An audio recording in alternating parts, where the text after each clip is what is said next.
So today we will start our fourth module, which is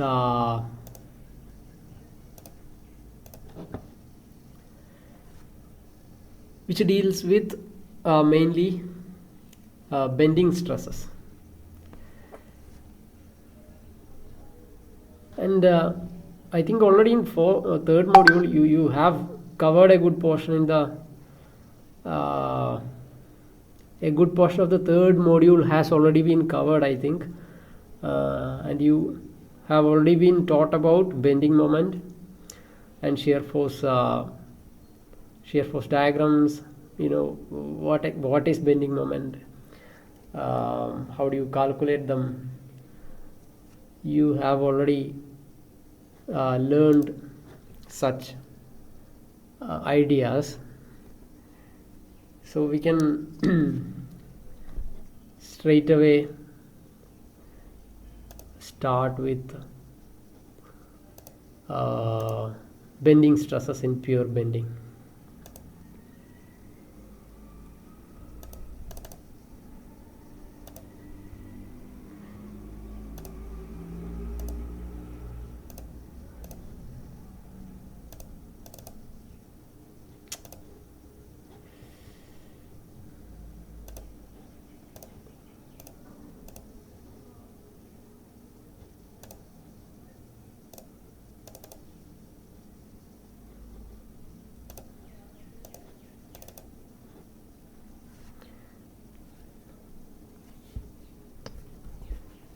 So let's say you have a beam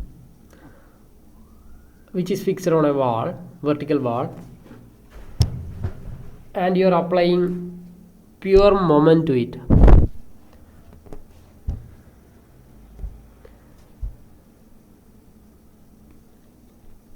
So what is pure moment?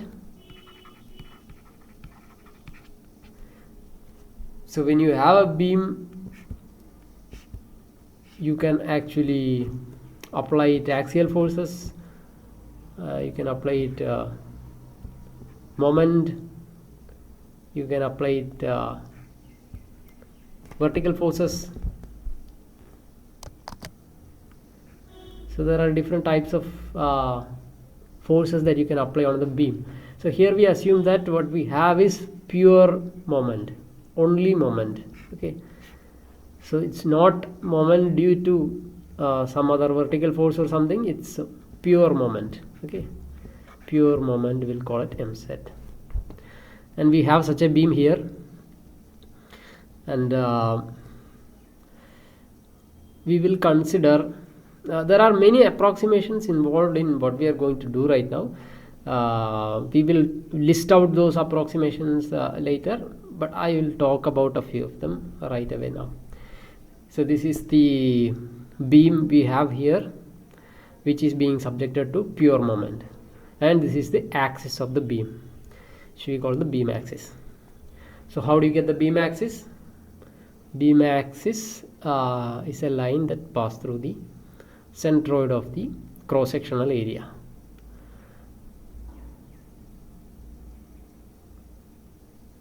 Now what happens when you apply a moment to a beam? Beam will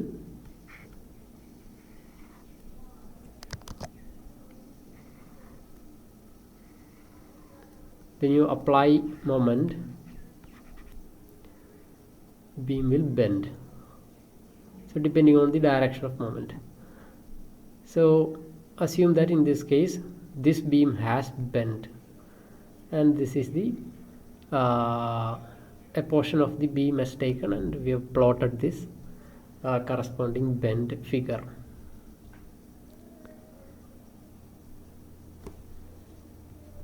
Now let's say there is let's consider a very small portion in the beam with a small length, infinitesimally small length dx, and that creates a small rectangular area, rectangular portion called ABCD. So when you apply moment, the bending happens, the whole beam gets twisted, and we will assume that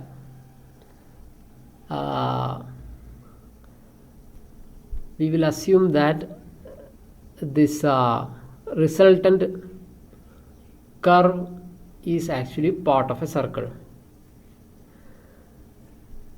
So that's an assumption we make here. So that doesn't need to be the case in actual bending. So we will address each complications one by one, and we will try to evolve the equations we come up with. But right now let's assume that these curves are circular. Now, due to bending, line AD becomes A dash D dash and BC becomes B dash C dash. We will assume that A dash D dash is also a line, B dash C dash is also a line like BC. So that's another assumption.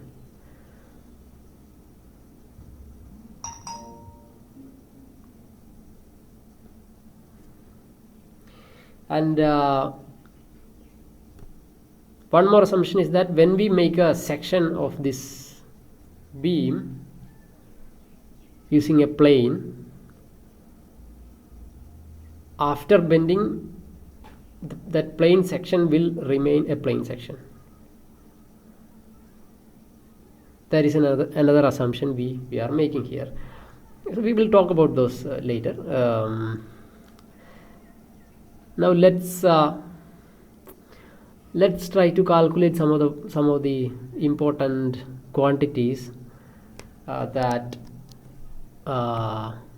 is very important to us in evaluating this bending. So I told you that these curves are assumed to be part of a circle. So that means this line EF, so this is the beam axis, and here a beam axis is shown here, which is now a curve, part of a circle, and on that curve you have this small length EF. So let's call EF ds, and that's why do we call dx? Because dx is an infinitesimally small differential length. So here also EF can also be called such a infinitesimally small length. So that's called ds.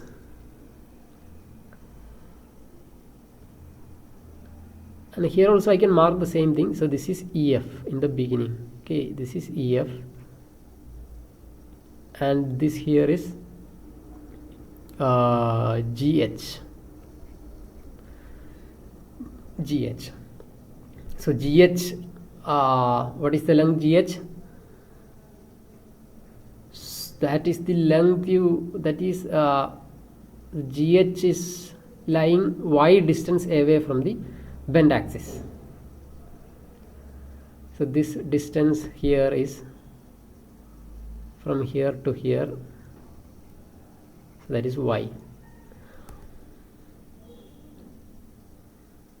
So GH and EF was same before bending. After bending, GH has become smaller. So let's call GH du.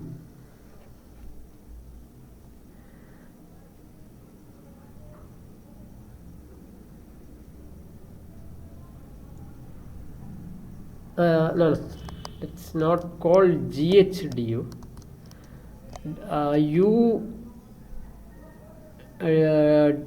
Du will be, we'll usually use it for change in length. So let's not call that. before that, let's note that what are we trying to do here? Actually, we would like to find out stresses at bending stresses at different points in the vertical section of this beam. So what are bending stresses? So when you bend the beam like this,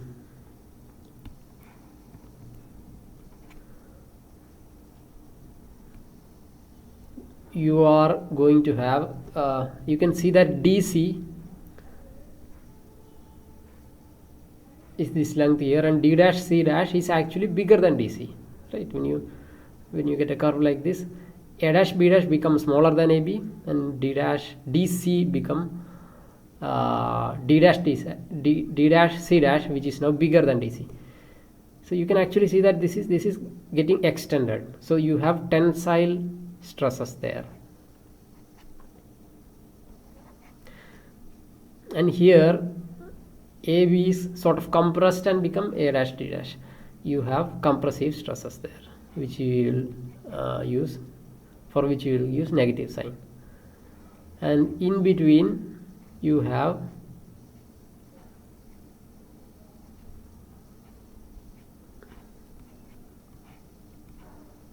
different types of stresses, starting from tensile stress. The magnitude of tensile stress becomes smaller, and it becomes 0, and the point at which it becomes 0 is called neutral point, and an axis drawn through this neutral point will be called neutral axis. So here you have compressive stresses. Now we would like to calculate these compressive and tensile stresses. So how do we do that? So to calculate stresses using this geometry, we can actually calculate strains. Once you have strain, we can use constitutive relation. We can use generalized Hooke's law. You can use the Hooke's law to find out corresponding stresses. Let's try to do that. So the strains will be change in length by original length. So these are the lengths here which they have now changed and become these letters with dash or prime.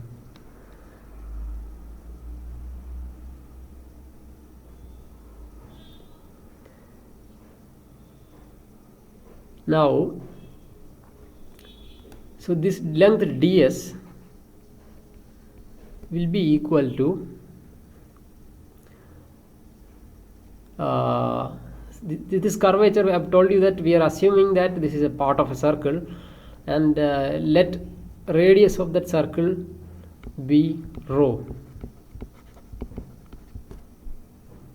and let kappa be the curvature of that curve. So kappa will be equal to 1 by rho. This is a relation you are very familiar with. Now d theta is an infinitesimally small angle made by this surface we have considered, the small section we have considered, and we know that d theta, the small angle in radians, is equal to arc length by radius. In that case, arc length is equal to d theta multiplied by radius.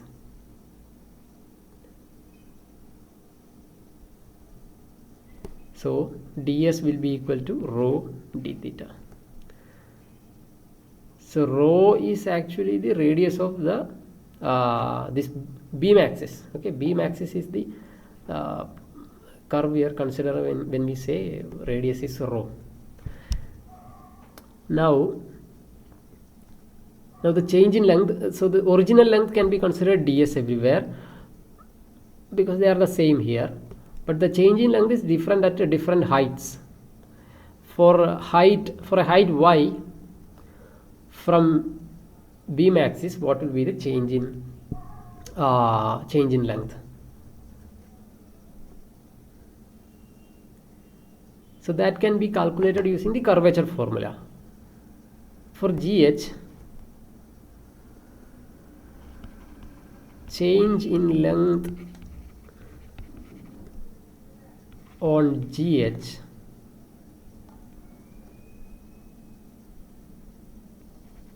or GH means at y distance from beam axis. What will be that?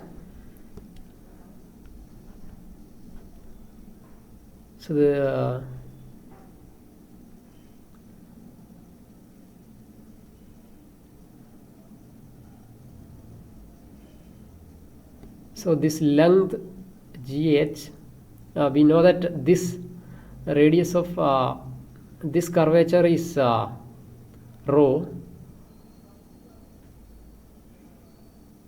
and this GH is at a height y. GH is at a height y from bend axis, so rho minus y will be the radius of curvature here. So rho minus y d theta will be the length of GH,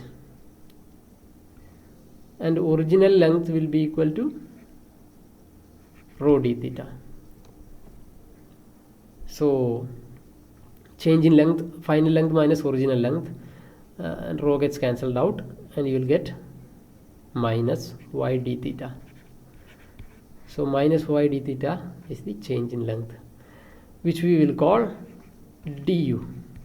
So du is equal to minus y d theta.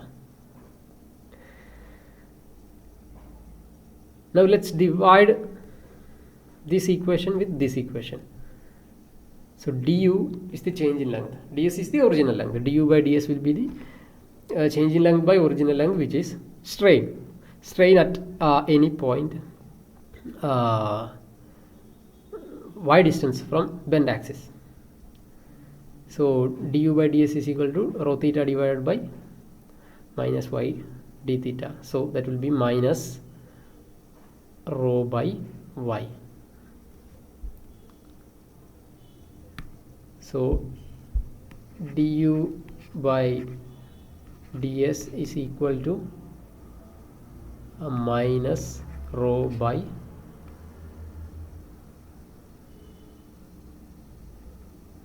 y.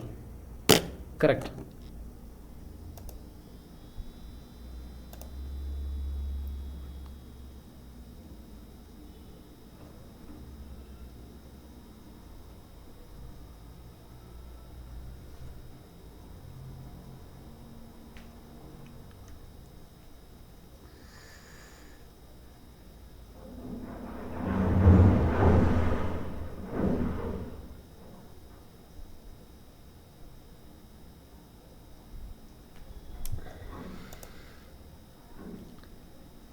Why I do that? It's not du by ds is equal to y by rho, not rho by y.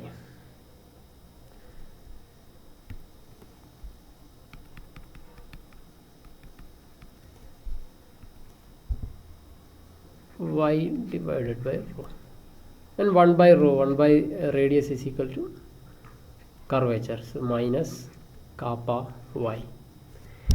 So du by ds, which is now the strain, linear strain, is equal to minus kappa y. So if strain is equal to kappa y, what will be stress?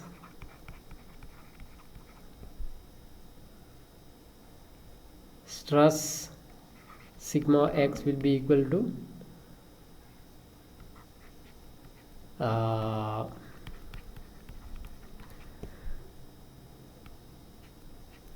using Hooke's law, we know that sigma x is equal to Young's modulus multiplied by strain. Now we get stress is equal to minus E kappa y. Okay.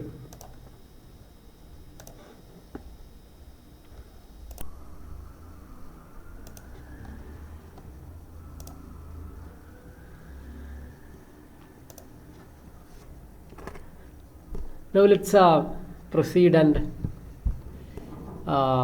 calculate more quantities using these ideas. So now we know how to get the stress at any point at y distance from the neutral axis. Now let's consider a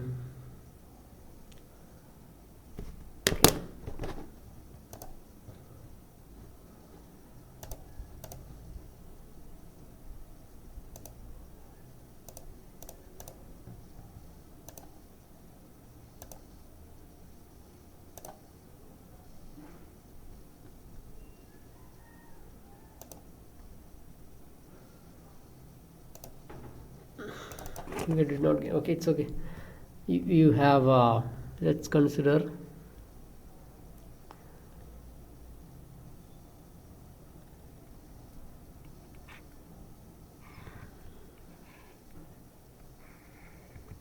let's say this is the beam cross section, and then let's consider a elemental area dA in the beam cross section. This is the beam cross section, okay, and this is the, let's say this is the neutral axis.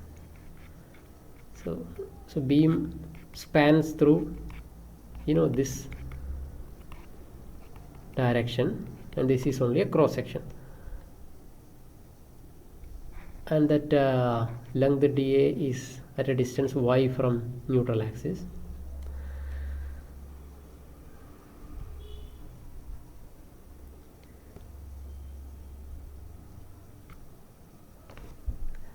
Now what will be the net force on the surface? Net force will be equal to 0. Why?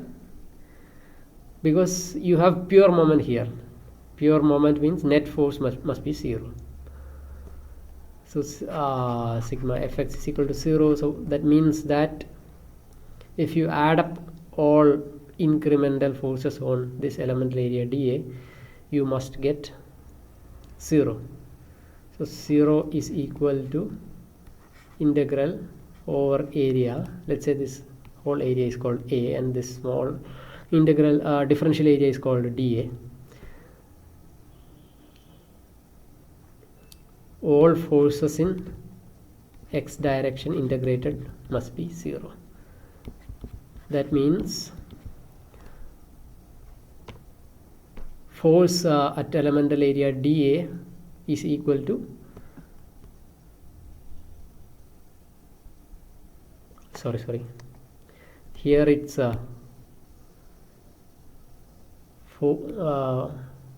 it's true that you have to integrate all force, but that force is equal to stress into elemental area, right?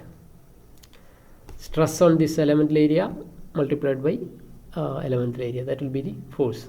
So these are all correct. Net force is equal to 0, sigma fx is equal to 0. That means that integral area, all forces added, is equal to 0. All force means stress multiplied by corresponding area, and sigma x we know is equal to minus E kappa y into dA. So 0 is equal to, let's assume that E and kappa are constants, and you get integral ydA. What is integral ydA? Integral ydA can be written as y bar multiplied by A, where y bar is equal to distance from neutral axis to centroid of the area.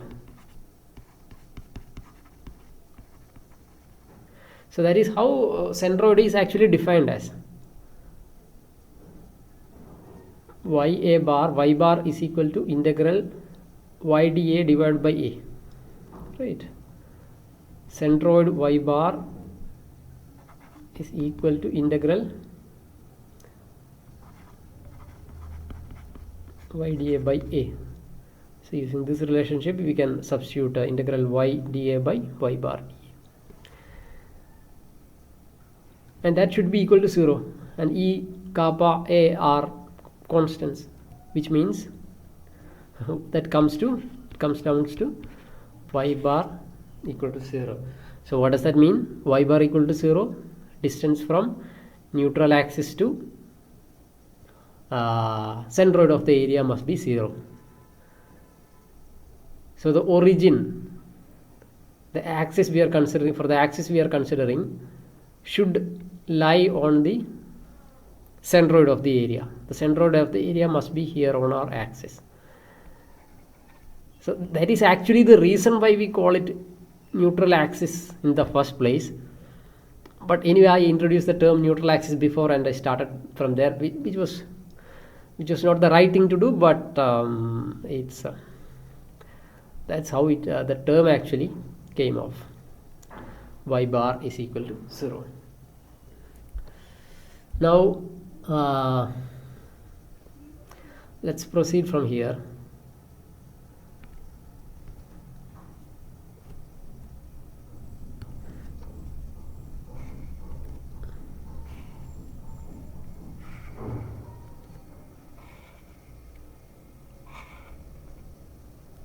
Let's again consider an elemental area dA which is at a distance y from neutral axis,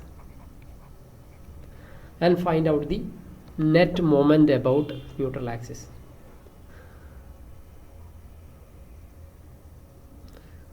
So the net moment about neutral axis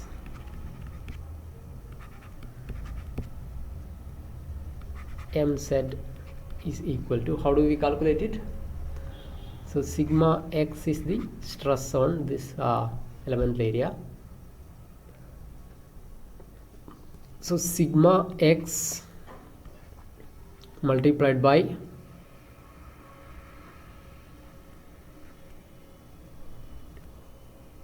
dA will give us force acting on A, and that multiplied by y will give us corresponding torque due to the force acting on dA. And if all such torques are integrated, we will get the total moment. So the total moment means sum of all small moments due to stresses at elemental area dA.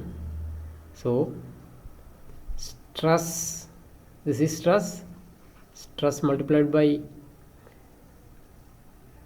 dA is equal to force, and force multiplied by distance y. So we are taking moment about NA, so distance from neutral axis should be taken, so that will give us torque. So if we integrate it throughout the area, we will get net moment. So that is now equal to, we know that sigma x is equal to minus E kappa y from previous equation, right? Sigma x is equal to minus E kappa y. So that is equal to moment.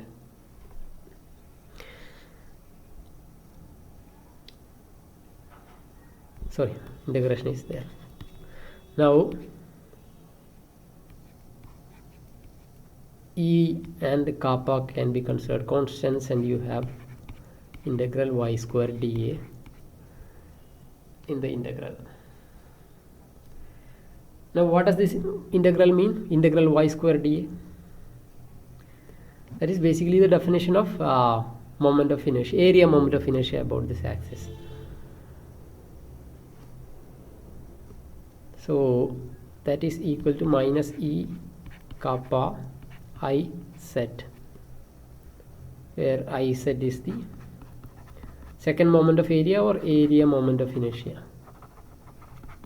Area moment of inertia. about neutral axis.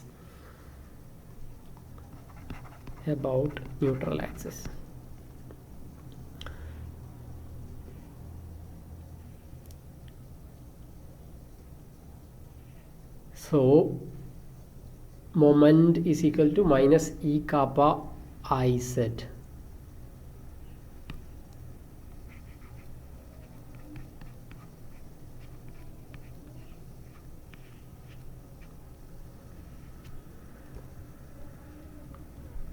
But equation was for sigma x was minus E kappa y.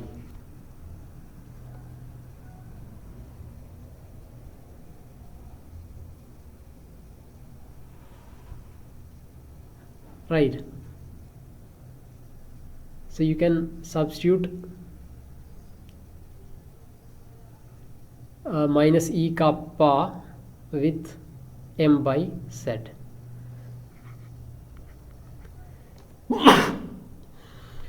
So sigma x is equal to minus E kappa can be substituted with m by z, right? m by Iz y. So this is an important relationship for us. So the stress, normal stress, the bending stress at any point will be equal to m by I into y, where m is the net moment at that given area, the chosen area, the chosen point of the beam, divided by I is the moment of inertia, area moment of inertia about neutral axis, and y is the distance from the neutral axis.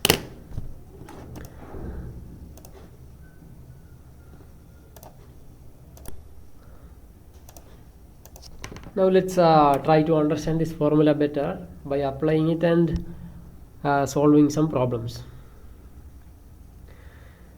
So the bending stress at any point is given by this formula. So higher the torque, higher the moment, higher the bending stress. Lower the moment of inertia, higher the bending stress.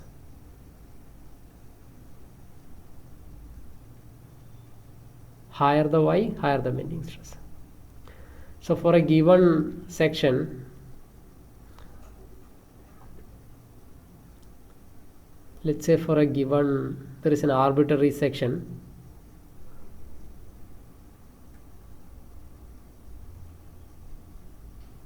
There is an arbitrary section with, this kind of shape. Let's say neutral axis pass through this. This is the cross-sectional shape, okay, the cross-section. And y is the variable distance from neutral axis. So what will be the point at which you have maximum bending stress? So m and I is same for a given section. For a given section, there is a given moment and moment of inertia about neutral axis. So sigma x maximum will be equal to m by I multiplied by y max. Let's say this distance is c. In that case, sigma max is equal to m by I into c, maximum value of bending stress. Now let's try to solve a problem.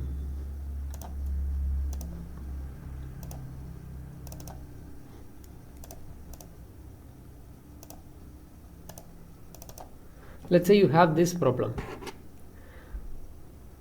So a 300 by 400 wooden cantilever beam weighing 0.75 kilonewton per meter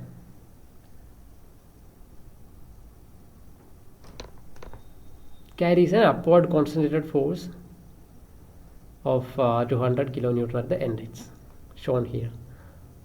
Determine the maximum bending stress at a section 2 meter from the free end. So from 2 meter from free end, you have a chosen section here. You are being asked to calculate the maximum bending stress. So the maximum bending stress, it's better to write a sigma x. The maximum bending stress will be equal to m by I, mz by Iz into y max. What will be the maximum value of y? So this is a 300 by 400 rectangular area. So neutral axis will be at the middle, simple, no complications here, and y will be the half of total width here, and Iz will be equal to moment of inertia, and for a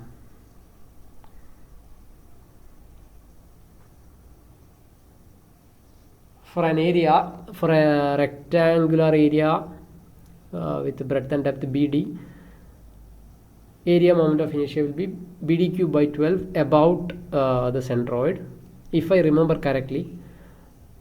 You may check it. I think this is right. Yeah. So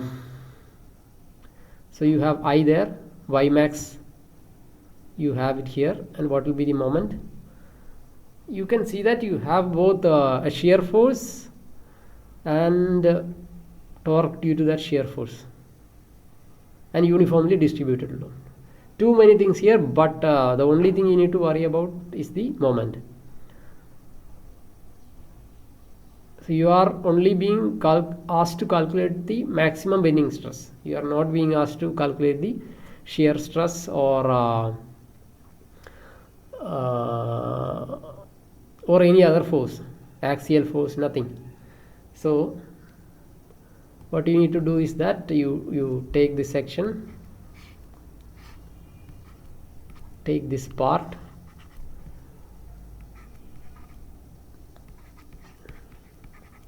consider the equilibrium of this part, and this distance is 2 meter, and you have uniformly distributed load, and at this end, to cancel these out, you should have a force, a shear force here of some magnitude, we don't know. Its direction also may be different, but you can just assume it's upward. And to counter this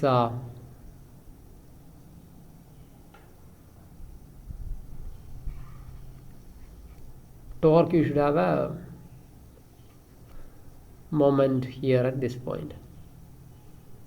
So a resistive shear force and a resistive moment must be here to cancel out effects due to these external forces. Now simply use sigma fx is equal to 0 to find out f. You don't need to find out f, you only need to calculate m. So you can simply calculate m by calculating sigma m. Let's say that, let's call this point A. So net moment about A should be 0. So now you can use the add up all moments here.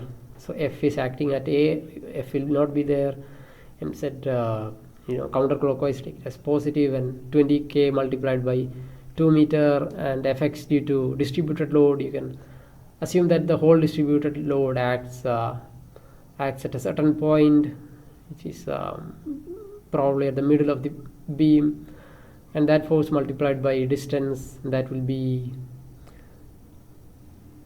counterclockwise positive, and this 20k Newton torque will be clockwise, which is negative. So add them all up, find out moment. So find out moment using this idea, find out y max. The maximum value of y is simple, half of depth, and I is area moment of inertia. So from all of that you have maximum bending stress. So I'll stop here. Like I said, I will conduct a quiz. I told you that I would conduct a quiz last week, but I did not do that. But I will do this. I will conduct the quiz by the end of this week, and I'll give you an assignment based on the 4 module. I'll give you more details in the group. We'll stop here. Thank you.